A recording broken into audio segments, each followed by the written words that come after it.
Top of the SportsMax Zone for this Friday. We kick off with Jamaican football. It was a pulsating Thursday evening of action in the Lynk Cup second leg quarter-final matches at the Tony Spalding Sports Complex in Kingston. First up, Portmore United took on Malines. Portmore led 2-1 from the opening leg, but were pushed all the way in this fixture. The Philip Williams coached unit made a superb start thanks to informed striker Siobhan Walsh, who netted a double to take his tally to 8 goals since joining in January. He has now scored 4 goals from as many matches in the Lynk Cup. His double put Portmore 4-1 up on aggregate, but Malines produced a brilliant fight back through 2 stunning strikes from Nicholas Nelson. Nelson netting in the 75th and 87th to earn Malines a 2-2 draw on the day, but Portmore, of course, holding on to take the tie 4-3 and advance to the last 4. Next in line was Tivoli against Dunbeholden, and it was the Odain Samuel show.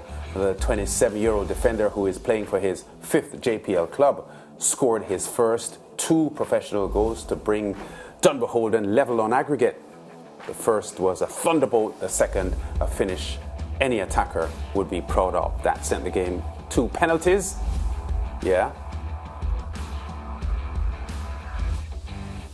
And it was Dunbeholden who reigned supreme, winning 4-3 in sudden death to book their semi-final spot. These are the semi-final matchups that we'll be looking at.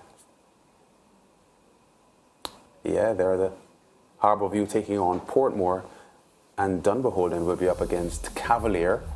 So that is the semi-final matchup in the Lynk Cup, the first time that this tournament is being played. Or in-house football analyst Leger Williams is here to recap what happened in the second leg quarterfinals. Lots of goals, Leger, and some good pulsating action, judging from what happened in the first leg of these matches. The second leg, the deciding legs, giving fans a lot of entertainment. Yeah, both of those games are really entertaining. Unfortunately, as a prediction guy, I said that Tivoli would be getting through, but Dunbeholden pulled off a really exciting comeback, scored 2 lovely goals. Odain Samuels, that's a real surprise from him. One from around 40 yards out, the other one from right on top of the box. But that one is even more impressive just because of the technique it needed, and he's a defender all throughout his career from schoolboy football days coming up. So it was 2 really good games. Even though Arnett weren't there, the crowd still really got into it. So yeah, it was Link Up action. It's providing a platform for these teams that maybe aren't going to get into the playoffs to really show off their skills and compete for a trophy at the end of the day. Yeah. Your thoughts on Odain Samuels, though? We had a discussion here a couple of days ago about players not getting better after 25. We won't go back there, but I think he's like 27 years old now. Yeah. We know we saw him for Arnett Garns. He had played for Harbourview as well, now at Dunbeholden. But looking pretty good, because I remember there were times he was at Arnett Garns and Harbourview that he wasn't necessarily a starter. Yeah, he's been playing in a myriad of roles this season. Plays a lot at right back, but since maybe January time now, Dunbeholden have been shifting him around the back line. He's played at centre back as well. He's played at left back as well. So, and he always marauds forward. He's been trying out those shots for most of the season. I've been seeing it every time I do a Dunbeholden game. He's been getting forward. Maybe he'd cut in and then maybe not take the shot. So he's been tempting. He's been tempted, but this time he let go, and I know from he scored the first one. The next time he went forward and cut in, there was no stopping him. Yeah, brilliant. So often in knockout competitions, especially in 2-legged ties, after you take the lead in the first leg, especially with a 2-0 advantage, it can be difficult to determine exactly how you play, how you approach that second leg. What type of feeling did you get from the Tivoli Garden setup? Because it was certainly a surprise to me that Dunbeholden was able to turn it around in the way they did. I know it's really, I think in the end it was a fair result, because Dunbeholden were the better team. They had the better chances in the first leg, but Tivoli were just really decisive in the final third. They made very good use of anything that they got, and they really got 2 or 3 chances. They won the game 2-0. In this game, they didn't get those lucky breaks. Dunbeholden were creating chances. They should have scored more goals, but when you're constantly creating pressure, you can't then complain when your goals coming from out of nowhere, the goals that you concede. So Tivoli, yes, they'll feel hard done by because they were beaten by 2 great goals, but in the end the game went to penalties, and Tivoli, they had the game there to be won. They had a deciding penalty, and they missed. So they can't have anyone else to blame but themselves. 12 after 5 penalties each. What did you make of the shootout? Because it seemed as if in some cases some less than ideal penalty taking. Yeah, that's true. That's very true.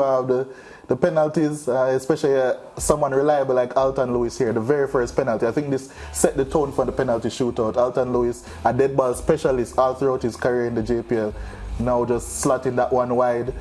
Tivoli didn't take good penalties, but Dunbeholden really didn't either. But then in the end, it was just who could score more, and Dunbeholden scored one more. Tivoli couldn't keep their heads.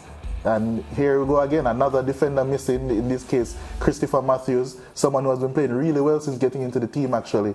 But I think Tivoli will feel really hard done by, they'll feel really bad about losing this one. Halfway through the penalty shootout, they even started dancing.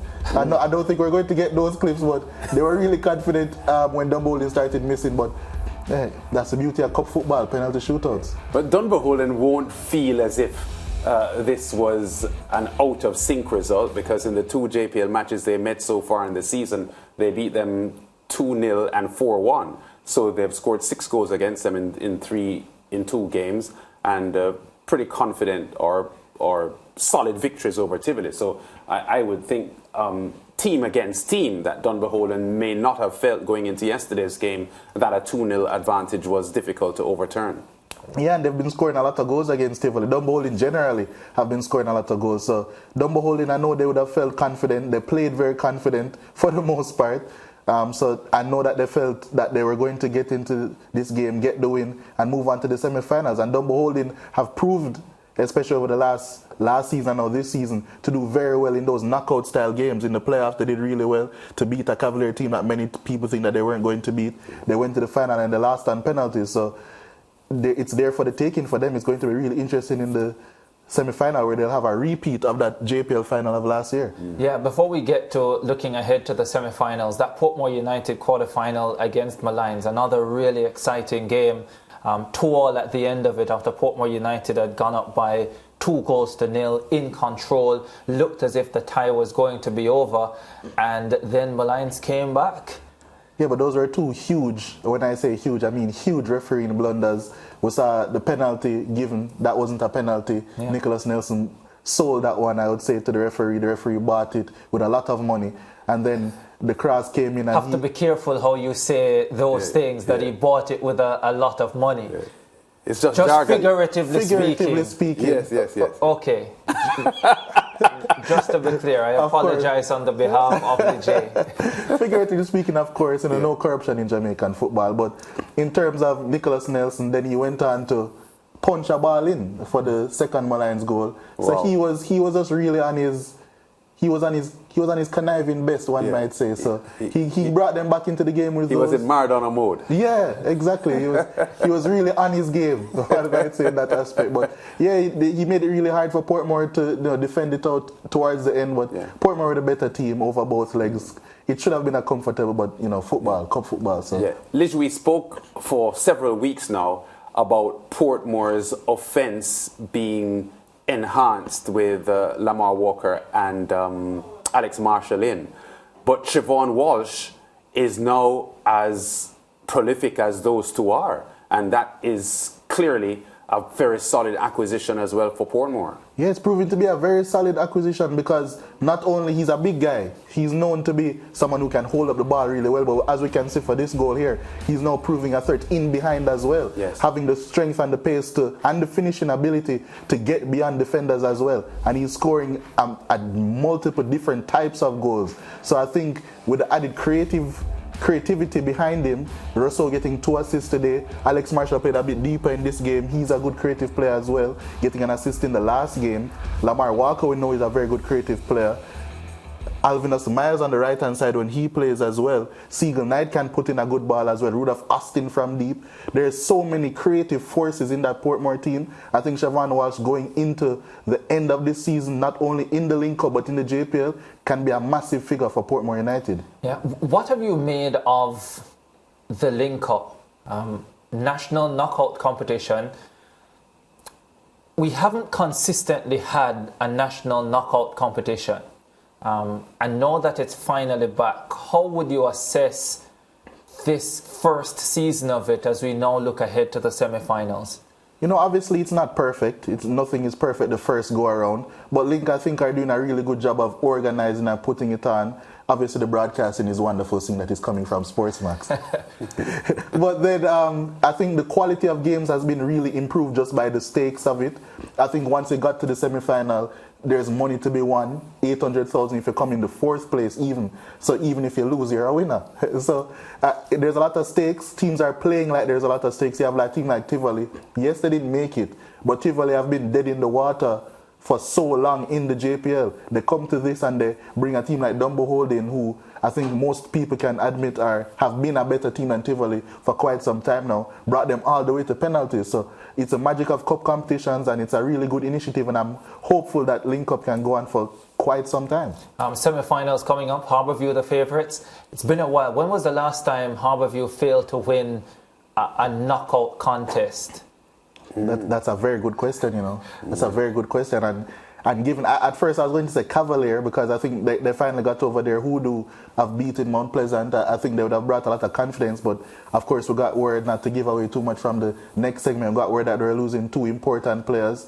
Portmore, I think the winner of Portmore versus Harbourview, that's going to be the person or the team that's going to win this Lynk Cup. Yeah, I think I would agree with you. And as we had said before, the Lynk Cup final phase is sort of, you know, chronologically matching up with the near the end of the regular season when the JPL gets really exciting. So I think it's a good period here for domestic football in Jamaica. We go to break. We still have a lot more to come on football, and we'll be back after the break.